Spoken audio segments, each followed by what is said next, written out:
ಕೇಸ್ನಲ್ಲಿ 1400 ಕೋಟಿ ರೂಪಾಯಿ ವಂಚನೆಯಾಗಿದ್ದು ಕೋರ್ಟ್ಗೆ ಸಿಬಿಐ ಪ್ರಾಥಮಿಕ ಚಾರ್ಜ್ ಶೀಟ್ ಅನ್ನ ಸಲ್ಲಿಕೆ ಮಾಡಿದೆ. ತನಿಖಾ ವರದಿಯನ್ನ ಮುಚ್ಚಿದ ಲಕೋಟೆಯಲ್ಲಿ ಕೋರ್ಟ್ಗೆ ಸಲ್ಲಿಸಲಾಗಿದ್ದು ಚಾರ್ಜ್ ಶೀಟ್ ನಲ್ಲಿ ಕೇಸ್ಗೆ ಸಂಬಂಧಪಟ್ಟ ಹಾಗೆ 20 ಜನರ ಹೆಸರನ್ನ ಉಲ್ಲೇಖ ಮಾಡಲಾಗಿದೆ. ಐಎಂಎ 7 ಮಂದಿ ಡೈರೆಕ್ಟರ್ಸ್, 5 ಸದಸ್ಯರು, 5 ಆಡಿಟರ್ಗಳ ಹೆಸರು ಸಹ ಉಲ್ಲೇಖ ಆಗಿದೆ. ಮನ್ಸೂರ್ನಿಂದ 30 ಪುಟಗಳ ಸ್ಟೇಟ್ಮೆಂಟ್ಗಳನ್ನ ಪಡೆದಿದ್ದು ಹಲವು ಸ್ಫೋಟಕ ಮಾಹಿತಿಯನ್ನ ಬಾಯ್ಬಿಟ್ಟಿದ್ದಾನೆ. ಅನುಮತಿ ಸಿಕ್ಕಿಲ್ಲ ಅನ್ನೋ ಕಾರಣಕ್ಕೆ ಇನ್ನು 5 ಅಧಿಕಾರಿಗಳ ವಿಚಾರಣೆ ಪೆಂಡಿಂಗ್ ಇದೆ. ಇನ್ನು ಐಎಂಎ ವಿರುದ್ಧ 52,000 ದೂರುಗಳು ದಾಖಲಾಗಿದ್ದಾವೆ. ಸಿಬಿಐ ತನಿಖೆ ದೃಷ್ಟಿಯಿಂದ ದೊಡ್ಡವರ ಹೆಸರನ್ನ ಬಹಿರಂಗಪಡಿಸಿಲ್ಲ.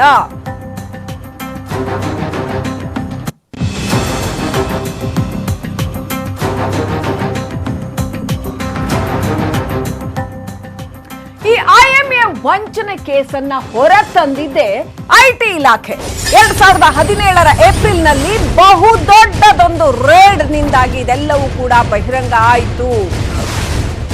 ಕೇಸನ್ನ ಹೊರತಂದ ಅಧಿಕಾರಿಗಳಿಂದಲೇ ಲಂಚಾವತಾರ ನಡೆದಿದ್ಯಾ, ಬೃಹತ್ ಲಂಚಾವತಾರ ನಡೆದಿದ್ಯಾ. ಈಗ ಇನ್ಡೆಪ್ತ್ ಇಂಟರಾಗೇಷನ್ ನಲ್ಲಿ ಎಲ್ಲವೂ ಹೊರ ಬರ್ತಾ ಇದೆಯಾ.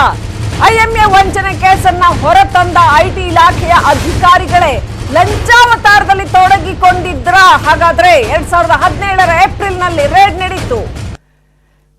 ಕೋಟಿ ಪಡೆದು ಸೈಲೆಂಟ್ ಆದ್ರ ಅಧಿಕಾರಿಗಳು. ಇಡಿ ತನಿಖೆಯಲ್ಲಿ ಐಟಿ ಲಂಚಾವತಾರ ಬಯಲಾಯ್ತು. ಬೇಲಿನ ಎದ್ದು ಹೊಲ ಮೇಯ್ತಾ ಇದ್ರೆ ಯಾರನ್ನ ಯಾರು ತನಿಖೆ ಮಾಡೋದು, ಯಾರನ್ನ ಯಾರು ಕಾಪಾಡೋದು? 50 ಕೋಟಿ ಹಣ ನೀಡಿದ್ದೀನಿ ಅಂತ ವಂಚಕ ಮನ್ಸೂರ್ ಹೇಳಿಕೆ ಕೊಟ್ಟಿದ್ದಾನೆ ಅಧಿಕಾರಿಗಳಿಗೆ. ಮನ್ಸೂರ್ ಹೇಳಿಕೆ ಹಿನ್ನೆಲೆಯಲ್ಲಿ ಆಂತರಿಕ ತನಿಖೆಗೆ ಆದೇಶ ಕೊಡಲಾಗಿದೆ. ಐಟಿ ಇಲಾಖೆಯಲ್ಲೇನೆ ಆಂತರಿಕ ತನಿಖೆಗೆ ಆದೇಶ ಕೊಡಲಾಗಿದೆ. ಯಾವ ಅಧಿಕಾರಿಗಳು ಹಾಗಾದ್ರೆ ಹಣ ಪಡೆದಿದ್ದಾರೆ, ಯಾರು ಲಂಚ ಇಸ್ಕೊಂಡ್ರು, ಆಂತರಿಕ ತನಿಖೆ. ನ್ಯೂಸ್ 18ಗೆ ಐಟಿ ಉನ್ನತ ಮೂಲಗಳಿಂದ ಈ ಮಾಹಿತಿ ಸಿಕ್ಕಿದೆ. 3 ಐಟಿ ಅಧಿಕಾರಿಗಳಲ್ಲಿ ಒಬ್ರು ಸೀನಿಯರ್ ಮೋಸ್ಟ್, ಉಳಿದ 2 ಅಧಿಕಾರಿಗಳು ಅವರ ಕೆಳಗೆ ಕೆಲಸ ಮಾಡ್ತಾ ಇದ್ರು. ಈ 2 ಅಧಿಕಾರಿಗಳು 2017ರಲ್ಲಿ ಐಎಂಎ ಕೇಸ್ ನಿಭಾಯಿಸಿದ್ರು. ಐಎಂಎ ಮೇಲೆ ರೇಡ್ ಮಾಡಿ ಹಗರಣವನ್ನ ಈ 2 ಬಯಲಿಗೆಳೆದಿದ್ರು. ರೇಡ್ ನಂತರ 250 ಕೋಟಿ ಅಘೋಷಿತ ಆಸ್ತಿ ಪತ್ತೆ ಆಗಿದೆ. ಐಟಿ ತೆರಿಗೆ ದುಬಾರಿ ದಂಡ ಕಟ್ಟೋದಕ್ಕೆ ಮನ್ಸೂರ್ ಮುಂದಾಗಿದ್ದ 250 ಕೋಟಿ ಆಸ್ತಿಗೆ. ಸೊ ಆ ಕೇಸ್ ಯಾಕೆ ಮುಚ್ಚೋಯ್ತು? ಅಸೆಸ್ಮೆಂಟ್ ಆಗಿ ಕೇಸಿನ ಅಧಿಕಾರಿಗಳು ಮುಂದುವರೆಸಿದ್ರು. ಆಗ್ಲೇ ಆ 3 ಐಟಿ ಆಫೀಸರ್ಸು ಡೀಲ್ ನಡೆಸಿದ್ರಂತೆ. ಕೇಸ್ನ ಮುಂದಿನ ಹಂತದ ತನಿಖೆಗೆ ಹೋಗದಂತೆ ಡೀಲ್ ಮಾಡಿದ್ರು ಅಂತ ಹೇಳಲಾಯಿತು. ಡೀಲ್ಗೆ ಪ್ರತಿಯಾಗಿ ಸುಮಾರು 50 ಕೋಟಿಗೆ ಬೇಡಿಕೆ ಇಟ್ಟಿದ್ರಂತೆ. 50 ಕೋಟಿಯಷ್ಟು ಹಣವನ್ನ ಅಧಿಕಾರಿಗಳಿಗೆ ಮನ್ಸೂರ್ ಕೊಟ್ಟಿದ್ದಂತೆ. ಇಡಿ ವಿಚಾರಣೆ ವೇಳೆ 3 ಹೆಸರು ಹೇಳಿದ್ದಾನೆ ಮನ್ಸೂರ್. ಇಡಿಗೆ ಮನ್ಸೂರ್ ನೀಡಿರೋ ಹೇಳಿಕೆ ಆಧಾರದ ಮೇಲೆ ತನಿಖೆ ಮಾಡೋದಕ್ಕೆ, ಆಂತರಿಕ ತನಿಖೆ ಮಾಡೋದಕ್ಕೆ ಆದಾಯ ತೆರಿಗೆ ಇಲಾಖೆ ಆದೇಶ ನೀಡಿದ್ಯಾ? ಹಾಗಾದ್ರೆ ರೇಡ್ಗೂ ಮೊದಲು ಒಂದಷ್ಟು ಯೋಜನೆಗಳಲ್ಲಿ 65 ಕೋಟಿ ರೂಪಾಯಿ ಆತ ಕಟ್ಟಿದ್ದ. 2016ರ ಡಿಸೆಂಬರ್ನಲ್ಲಿ ಜಾರಿಯಾಗಿದ್ದಂತಹ PMGKY ಅಂದ್ರೆ ಪ್ರಧಾನ ಮಂತ್ರಿ ಗರೀಬ್ ಕಲ್ಯಾಣ ಯೋಜನೆಯಲ್ಲಿ ಆತ ಈ ದುಡ್ಡನ್ನು ಕಟ್ಟಿದ್ದ. ಅಘೋಷಿತ ಆಸ್ತಿ ತೆರಿಗೆ ಕಟ್ಟೋದಕ್ಕೆ 3 ತಿಂಗಳ ಕಾಲಾವಕಾಶ ಇತ್ತು. ಆಗ ಟ್ಯಾಕ್ಸ್ ರೂಪದಲ್ಲಿ 65 ಕೋಟಿ ಕಟ್ಟಿದ್ದ ಮನ್ಸೂರ್. ಅದಾದ ನಂತರ ಐಟಿ ಅಧಿಕಾರಿಗಳು ದಾಳಿ ನಡೆಸಿದ್ರು. ಸಪ್ರೇಟ್ ಪಡ್ಕೊಳ್ಳೋಣ. ನಮ್ಮ ಪ್ರತಿನಿಧಿ ಮಂಜುನಾಥ್ ಫೋನ್ ಸಂಪರ್ಕದಲ್ಲಿದ್ದಾರೆ.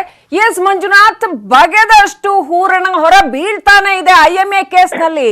ಇದೀಗ ಬೇಲಿಯೇ ಎದ್ದು ಹೊಲ ಮೇಯ್ದಂತೆ ಐಟಿ ಅಧಿಕಾರಿಗಳೇ ಲಂಚ ತಗೊಂಡಿರೋ ವಿಚಾರ ಏನಿದೆ, ಡೀಟೇಲ್ಸ್? ಖಂಡಿತ ಶ್ರೀಲಕ್ಷ್ಮಿ, 2017ರ ಏಪ್ರಿಲ್ ನಲ್ಲಿ ಮೊದಲನೇ ಬಾರಿಗೆ ಐಎಂಎ ಒಂದು ಕಂಪನಿಯ ಮೇಲೆ ಐಟಿ ಅಧಿಕಾರಿಗಳು ದಾಳಿಯನ್ನ ಮಾಡ್ತಾರೆ. ದಾಳಿ ಮಾಡಿದಂತಹ ಸಂದರ್ಭದಲ್ಲಿ ಮನ್ಸೂರ್ ಖಾನ್ದು ಸುಮಾರು 250 ಕೋಟಿ ಅಘೋಷಿತ ಆಸ್ತಿ ಅನ್ನೋದು ಕೂಡ ಅಷ್ಟೇ ಪತ್ತೆ ಆಗುತ್ತೆ. ಆ ಒಂದು ಸಂದರ್ಭದಲ್ಲಿ ಐಟಿ ಅಧಿಕಾರಿಗಳು ಕೂಡ ಅಷ್ಟೇ ಮನ್ಸೂರ್ ಖಾನ್ಗೆ ನೋಟಿಸ್ ಅನ್ನ ಕೊಟ್ಟು ವಿಚಾರಣೆಗೆ ಹಾಜರಾಗುವಂತೆ ಕೂಡ ಅಷ್ಟೇ ಸೂಚನೆ ಕೊಟ್ಟಿರ್ತಾರೆ. ಅದರಂತೆ ಮನ್ಸೂರ್ ಖಾನ್ ಐಟಿ ಅಧಿಕಾರಿಗಳ ಮುಂದೆ ವಿಚಾರಣೆ ಕೂಡ ಒಳಪಡ್ತಾನೆ. ವಿಚಾರಣೆಗೆ ಒಳಪಟ್ಟಂತಹ ಸಂದರ್ಭದಲ್ಲಿ ಆ ಒಂದು ಪ್ರಕರಣದ ಬಗ್ಗೆ ಅಸೆಸ್ಮೆಂಟ್ ಕೂಡ ಆಗುತ್ತೆ. ಜೊತೆಗೆ ಮುಂದಿನ ಒಂದು ತನಿಖೆಯು ಕೂಡ ಅಷ್ಟೇ ಆದೇಶ ಕೊಟ್ಟಿದ್ದಾರೆ. ಆದ್ರೆ ಮುಂದಿನ ತನಿಖೆಯನ್ನ ಮಾಡಬಾರ್ದು, ಈ ಒಂದು ಪ್ರಕರಣದಲ್ಲಿ ಮನ್ಸೂರ್ ಖಾನ್ ಅನ್ನ ಸೇಫ್ ಮಾಡ್ಬೇಕು ಅಂದ್ರೆ ಸುಮಾರು 50 ಕೋಟಿ ಹಣವನ್ನ ನಮ್ಗೆ ಕೊಡಬೇಕು ಲಂಚದ ರೂಪದಲ್ಲಿ ಅಂತ ಆ 3 ಐಟಿ ಅಧಿಕಾರಿಗಳು ಒಂದು ಬೇಡಿಕೆಯನ್ನ ಇಡ್ತಾರೆ. ಆ ಬೇಡಿಕೆಗೆ ಸ್ಪಂದಿಸಿದಂತಹ ಮನ್ಸೂರ್ ಖಾನ್ ಕೂಡ ಅಷ್ಟೇ 50 ಕೋಟಿಯನ್ನ ಹಣವನ್ನ ಕೊಟ್ಟು ಅವತ್ತು ಅಲ್ಲಿಂದ ಬಂದಿರೋದ್ರ ಬಗ್ಗೆ ಕೂಡ ಇಡಿ ಅಧಿಕಾರಿಗಳು ಮನ್ಸೂರ್ ಖಾನ್ ಅನ್ನ ಎನ್ಕ್ವೈರಿ ಮಾಡಿದಂತಹ ಸಂದರ್ಭದಲ್ಲಿ ವಿಚಾರ ಕೂಡ ಅಷ್ಟೇ ಗೊತ್ತಾಗುತ್ತೆ.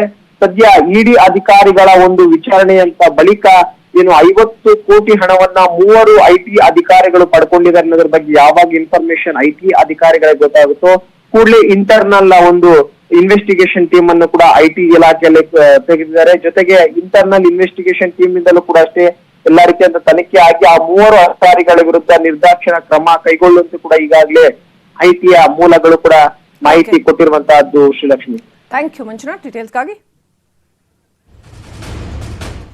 ಈಗ ಚಿಕ್ಕ ಬ್ರೇಕ್.